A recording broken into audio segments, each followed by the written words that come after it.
You ever wake up in a hotel room with no pants, a fake passport, and 3 missed calls from your ex-wife and your parole officer? Yeah? Then you need alibi shades. Courtrooms, backdoor meeting, or the back of a police car. Developed by the same guys who invented selective memory, these shades are designed to block flashbangs, questions, eye contact with snitches, the crushing weight of moral responsibility. Alibi shades. I ain't seen nothing, officer, just the sunrise and my manicure. Alibi shades in interrogation black, snitch-proof smoke, and witness protection chrome. Alibi shades for when you gotta look the DA dead in the face and say, never met the guy. Available at Lou Carboni's Pawn and Optometry, under Bambi's mattress and select glove compartments in Newark. Pizza-verse strong. Motherfucking strong. Bambi Palermo running around Pizza-verse. Fuck you and Pizza-verse. Mugs, what the fuck you doing in there, you prick?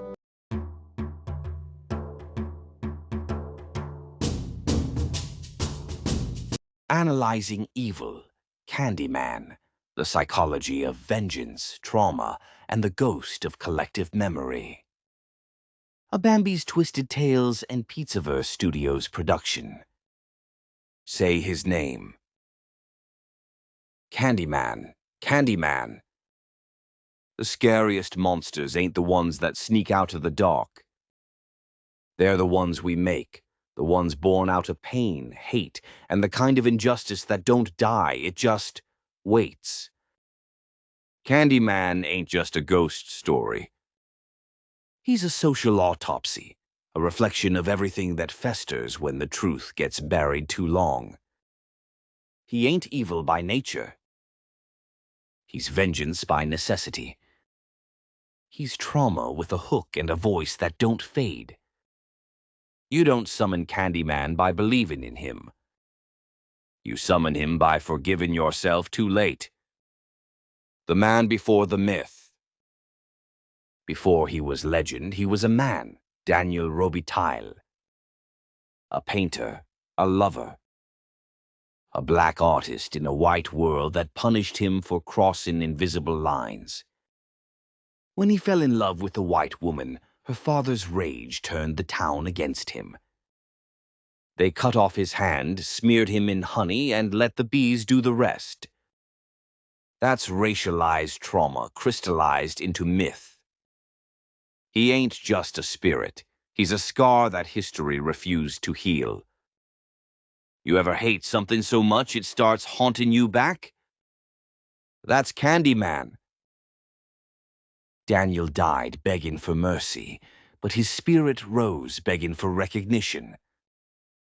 And that's what makes him different. He ain't a ghost.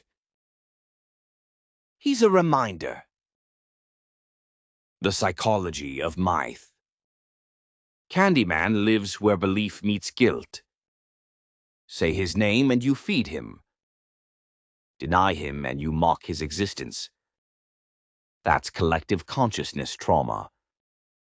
Every generation that forgets injustice creates the space for it to return, louder, meaner, unforgettable. He's not summoning himself. We summon him every time we turn away from the ugliness we built. Every ghost story's just history that don't got closure yet. He ain't an intruder.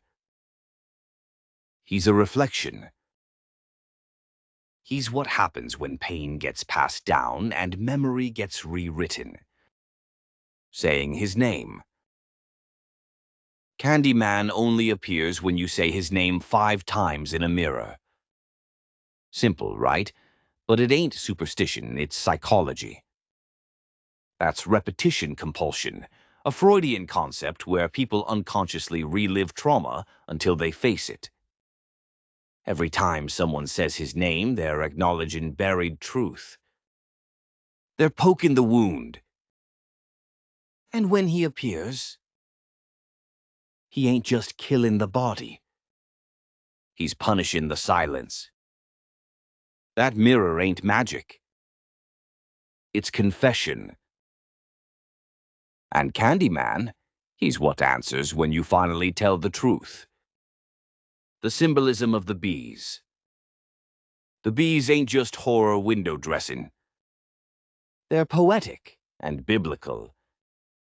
They represent creation and decay, sweetness and sting. They're the same creatures that killed him and now announce his rebirth. Every swarm is a choir singing his story again. They're nature's reminder that beauty always carries pain. The bees don't follow him 'cause they fear him. They follow him 'cause they remember. That's the real power of myth, when even nature becomes part of the testimony. The art of fear, Candyman don't chase random people. He stalks those who forget him, the academics, the gentrifiers, the ones who call his story folklore. That's cognitive dissonance turned violent. He forces people to face the truth they intellectualized away. When Helen, the researcher, doubts his existence, he don't just haunt her. He educates her. He makes her feel the pain she thought she was studying. He don't need believers. He needs witnesses. That's what makes him psychological horror at its best. He ain't scary 'cause he's unreal. He's scary 'cause he's too real. Love and obsession. Beneath the horror, there's tragedy. Candyman still loves the woman who got him killed, or rather, what she represented. He seeks her in others. That's trauma looping through romantic fixation. He's trying to rewrite the moment that destroyed him over and over. Every victim who resembles her is just another page in his endless love letter written in blood. He ain't hunting her ghost. He's trying to finish the story they never got to live. That's heartbreak turned into a haunting. Urban legend, a survival. Candyman's myth survives 'cause people keep retelling it. And every retelling keeps him alive. That's cultural immortality through fear. When society won't honor your truth, it ends up honoring your ghost. He ain't the villain of the story. He's the only one keeping the story from disappearing. History gets buried. Legends dig themselves back up. The politics of pain. Candyman represents systemic trauma. Racism, classism, violence, things that don't die, just evolve. Every version of him across generations is the same spirit reborn through new pain. Different faces, same wound.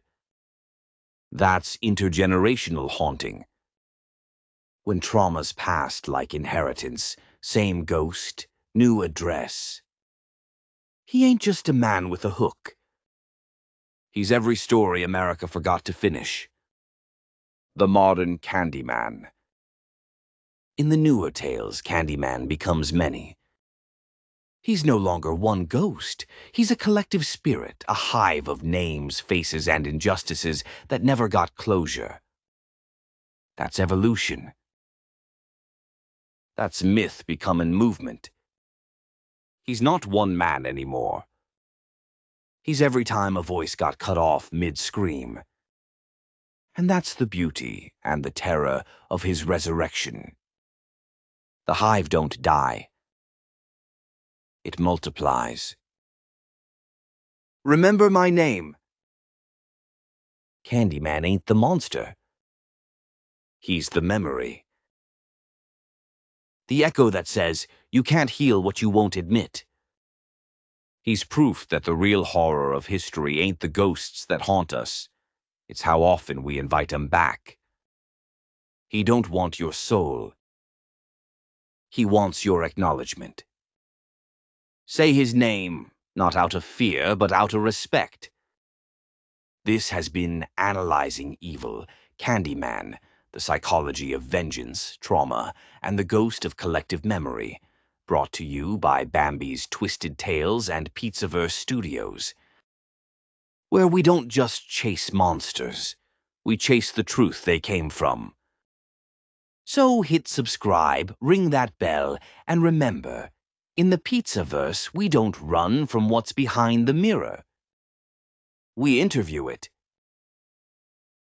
Thanks for watching. When I go into that ground, I won't go quietly. I'm bringing my crown. When I go into that ground, oh, they gotta bury me face down. From the rubble, what do I see? There's a whole damn army thinking that they're gonna harm me, saying that I'll never get free. Oh, I got troubles, they won't let me be. But I won't get tired, set the town on fire till my troubles got trouble with me. Thinking that they've won, it's only just begun. When I go into that ground, I won't go quietly. I'm bringing my crown. And when I go into that ground, oh, they gotta bury me face down.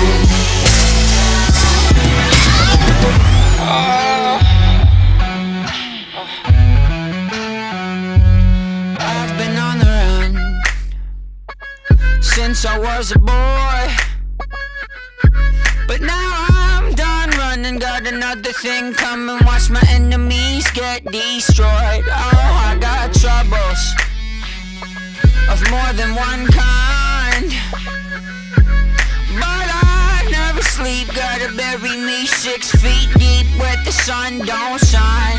Thinking that they've won, it's only just begun. When I go into that ground, I won't go quietly. I'm bringing my crown. And when I go into that ground, oh, they gotta bury me face down.